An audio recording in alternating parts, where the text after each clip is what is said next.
Doesn't quite work. He grabs it a little bit though, huh? Flips it back over. He's on the sidewalls. Right there, I've seen drivers get shut off, and how cool is it? Let's do another driver breakdown, and we got to bring back Tom Meents. And you have requested a save from Anaheim 2020 when Tom was driving Max D Fire. Hey, can we just recognize for a split second Max D Fire, how sick this truck really was? I know each of you loved it, and I did as well. Even though my favorite has got to be the blacked out Max D. That'll always be my favorite. In fact, I've got a large diecast truck of the black Max D, and it'll be in a special place in the Kenny household for years to come. So this was a really cool save, and I want to break a couple things down mechanically on this truck, and I don't know 100% sure that his truck is set up the way that I assume it was. I'm 99.9% sure, but I want to hear your feedback in the comments. So we're going to talk a little bit about the housings and the axles and the way some different trucks are set up because Tom's truck reacted on the sidewalls, and I think it broke something, but we're going to get into that in just a minute. Okay, so let me play this in full speed, and then we're going to come back and break it down.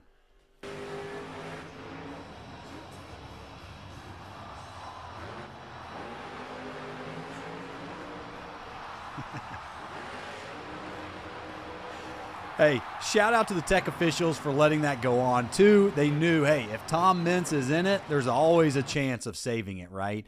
So let's take a look at a couple things. So first of all, he comes off of that jump crooked, which is why the truck is kind of upset in the air. But as he's kind of coming down, he knows that he's coming down kind of crooked and sideways. So look at the front tires. He turned out of the jump. Not a lot, but a little bit. So in these big stadium events, we've talked about this, where in the arenas, you can steer into the landing and the trucks are okay. When you're getting big air, you actually want to kind of slightly turn the front tires out of the landing. And so I think that saved the truck from actually having a worse roll, but a really bad rebound right there. Tom's trucks have always landed, from my vantage point, rough, but it was always smooth. Like he was always able to collect it. And there was all these situations where he'd get huge, massive air, and yet the truck would, settle out of it. And so part of that is because Tom's a madman and he knows what he's doing.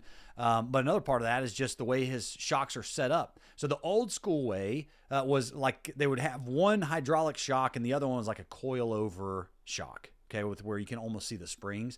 And that's how Tom had his truck set up as long as I've ran against him, as far as I know.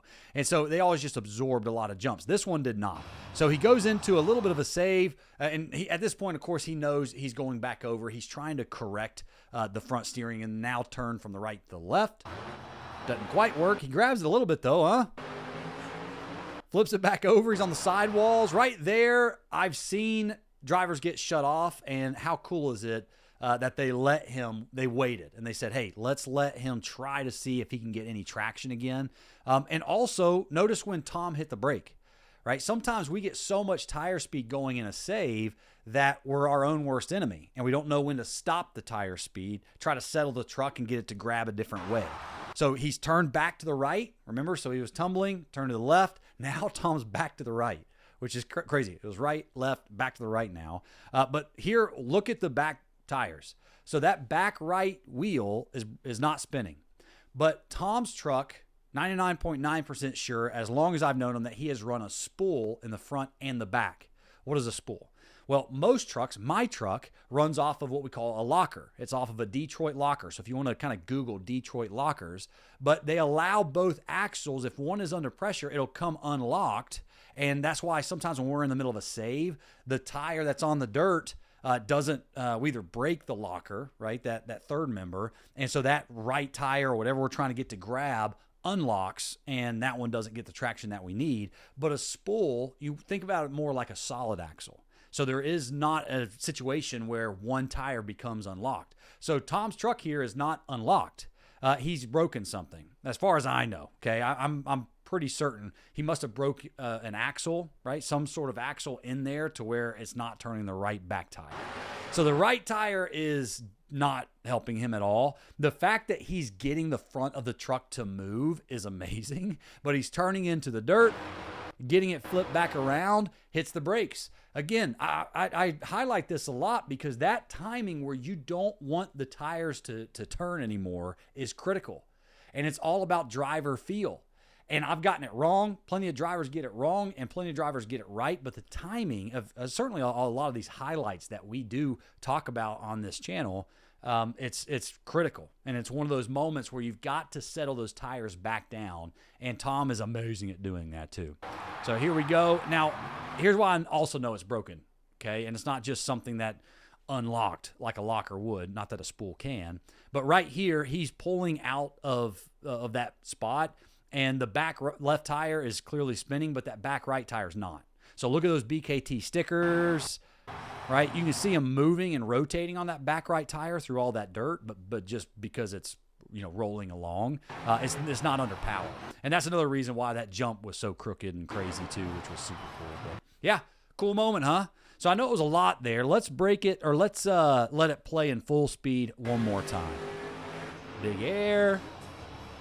Tough rebound, collects it, turns to the left now, stops the tires, turns back to the right, hits the brakes, pulls it off, baby. Yeah! That's why Tom Meents is the GOAT. Love calling him the professor because, man, think about everything that he's invested into the sport, and we all love him and can't wait. But here's what's cool. Just because he won't be able to provide anything driving-wise to the sport, we get memories from him. But think about this. How cool is this? His impact doesn't stop.